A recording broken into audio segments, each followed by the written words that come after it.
સરકારી વસ્તુ છે, બીજી લખે તો તમારી અરજી લખતા આવે તો તમને એમ થાય તમારી અરજી નહીં. અહીંયા મેં રેકોર્ડિંગ ચાલુ છે, સાહેબ ની બોલવાનું દેવડાવતા નહીં સાહેબ, આવાજ ધીમે રાખીને બોલજો, બરોબર સાહેબ? તમારી ડ્યુટી છે નહીં સાહેબ, અમે ધીમેથી પ્રેમથી તમારી વાત બેસી જાવ. તમારી વર્દી છે તે તમે ફૂલથી વાત કરશો, બરોબર? તમારી ઉપર વર્દી છે તમે જોરથી વાત કરશો. કાગળ આપી દો, બરોબર? એમને જે લખવું એ લખી દો. તો મને લખતા નહીં આવડતું, હું મેડમ ને કઈ લખવાનું. લાવ કાગળ. આપણે જોડે લખાવું તો હા, બેન જોડે હું લખાવું છે, બોલો. નહીં, બેન જોડે લખાવી. લાવ પેન. શું કે ઈ બેન જોડે લખાવી છે. કેમ તમારે એને લખાવી? લખાઈને હું તમને કાગળ આપું ને લખીને. તમે કીધું ને કે બેન તમે લખો, હું ભણેલી નથી. બેન લખી લઉં છું, લખવાનું નહીં, કાગળ મને આપો, હું ઈ બેન જોડે જ લખાઈને લાવ, પછી તમે આમાં જોઈને એમાં લખી લેજો. શેમાં?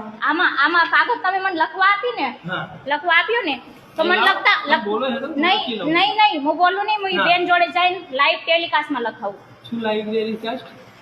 તમે પેન આપો, લાવ. એમ તો બેન ના મળે ને. સારું રાખો. હા, તમે લખો, વાંધો નહીં, લખો.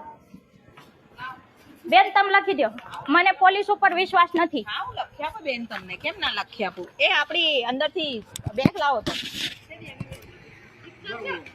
આ બધા હે ને મિલેલા છે. આ બધા અહીંયા કરપ્ટ જ ભેગા થયા છે. હા, આ બધા હે ને ડ્યુટીના પૈસા ખાય, પબ્લિક ને બીવડાવે, જોરથી અવાજ કરીને પબ્લિક ને બીવડાવે.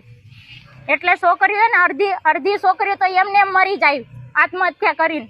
ન્યાય નથી મળતું ને, એટલે અગર પોલીસ સખ્ત થઈ જાય ને તો કોઈ ચોર બીવે નહીં, કોઈ પરિવાર બીવે ને, બીતા થઈ જાય, કોઈ છોકરીને હેરાન નહીં કરે.